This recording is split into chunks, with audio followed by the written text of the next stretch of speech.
toilet. Dari toilet. Waktu tadi cari ruangan ini susah nggak? Enggak, karena udah tahu. Oh, udah tahu ya. Tadi Arifah dari kelas berapa? Kelas 3. Kelas 3. Tadi pelajaran sejarah sama Bu Evi ya? Iya. Oke. Gimana tuh belajarnya sama Bu Evi? Seru. Nah, karena Arifah sudah ke sini, Ibu ingin mengucapkan terima kasih banyak atas kehadiran Arifah ke sini, ke dalam ruangan ini. Nah, di sini Arifah bebas untuk menceritakan apapun. Di sini kita berdiskusi bersama, dan apapun yang Arifah ceritakan di sini itu tidak akan disebarluaskan. Jadi cukup sampai di ruangan ini saja. Nah, di sini kita memiliki waktu selama 30 menit prosesnya, ya. Nah, Ibu mau tahu nih, gimana nih belajarnya akhir-akhir ini Arifah? Seru.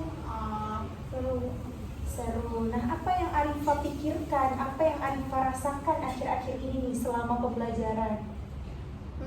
Ada sedihnya Bu, ada senangnya, ada bahagianya, campur aduk. aduk. Iya, campur aduk. Nah, kalau Ibu boleh tahu, mata pelajaran apa yang paling Arifah sukai?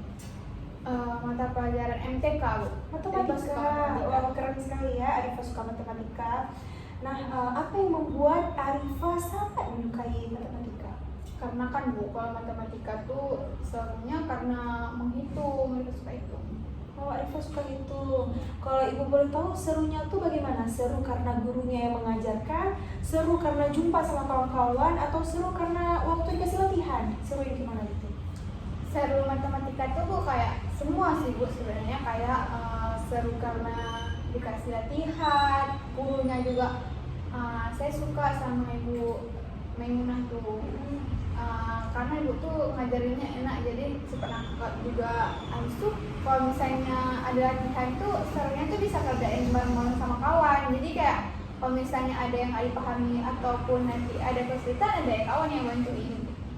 Tapi kan Bu, akhir-akhir ini Arifah nggak terlalu lagi suka sama matematika, karena kayak tugasnya tuh semakin banyak akhir-akhir ini. Habis itu kayak semakin susahnya, tugasnya tuh semakin susah kayak itu.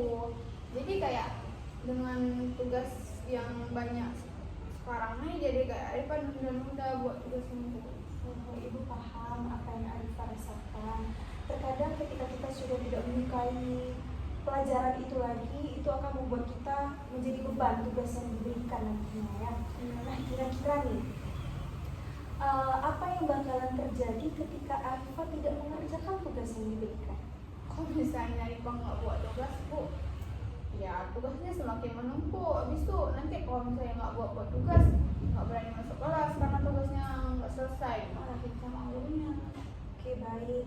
Arifah sudah mengetahui nih apa yang bakalan terjadi nantinya.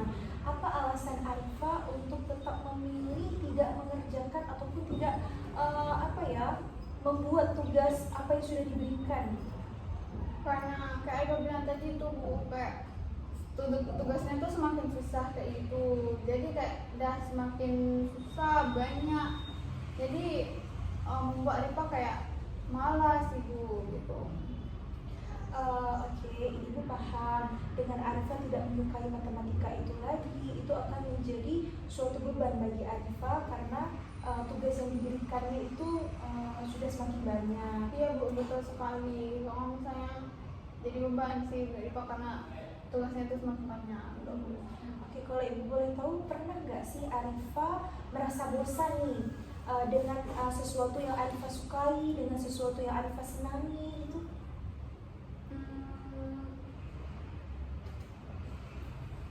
Nggak pernah sih Bu. Nggak pernah. Nah, apa nih yang Arifah lakukan untuk Arifah dapat menyukai sesuatu yang Arifah tidak sukai? Udah ini usaha mungkin Bu, kayak buat terus menerus ya. Lagi berusaha lagi gitu ya. Iya. Ibu boleh tahu, pernah nggak sih Arifah mengalami kesulitan nih ketika pelajaran matematika yang di awal dulunya itu Arifah kan sangat suka nih matematika gitu kan? Pernah nggak sih Arifah mengalami sulit gitu ketika mengerjakan tugas? Pasti pernah dong Bu. Pernah. Nah, itu apa yang Arifah lakuin untuk menyelesaikan tugas yang sulit tersebut? Dulu tuh ketika Arifah masih suka matematika, Arifah tuh kayak kalau misalnya ada tugas yang sulit kayak tuh Arifah berusaha terus karena kan matematika tuh kayak ilmu yang mutlak gitu bukan. Jadi kayak kalau misalnya udah ada rumus tuh mungkin yang salahnya di pengerjaan kitanya, jadinya tuh kayak kalau misalnya salah ataupun Arifah belum bisa, berarti itu masih ada yang salah dari penghitungan Arifahnya. Jadi kayak Arifah usaha terus nih sampai bisa gitu, sampai betul gitu. Itu kayak kalau misalnya itu udah susah kali, Arifah jadi tanya sama kawan juga, sama gurunya juga. Nah, bagus itu Arifah, apa yang Arifah lakuin ketika Arifah mengalami kesulitan. Iya, bagus itu ya Arifah. Nah, kira-kira karena Arifah sudah mengetahui apa yang bakalan Arifah lakukan ketika Arifah mengalami kesulitan dalam mengerjakan tugas. Nah, untuk kedepannya nih, apa yang bakalan Arifah lakukan ketika kesulitan dalam mengerjakan tugas tersebut itu terjadi lagi? Mungkin Bu yang akan Arifah lakuin ke depannya tuh kalau misalnya ada yang tugas yang sulit tuh ya Arifah bakalan berusaha keras lagi Bu, kayak kemarin tuh lagi mungkin Arifah bakalan kalau misalnya udah buntu kali nggak bisa, Arifah bakalan tanya sama kawan-kawan ataupun teman dari guru ya. Oke, berarti karena Arifah sudah mengetahui apa yang Arifah lakukan untuk kedepannya ketika kesulitan itu terjadi lagi, Arifah sudah tahu ya. Oke. Nah, mungkin sesi pertemuan kita pada hari ini cukup sampai di sini. Apabila Arifah ingin menceritakan lagi, mau berdiskusi bersama Ibu, Arifah sudah tahu ruangannya itu di mana dan pintu itu terbuka lebar untuk Arifah. Baik, dapat dimengerti Arifah? Terima kasih ya Arifah. Sama-sama Ibu. Makasih juga kan udah bantuin gitu ya. Oke, nanti jangan lupa kesini lagi ya kalau misalnya Arifah mau cerita ya. Baik dulu ya Bu. Iya.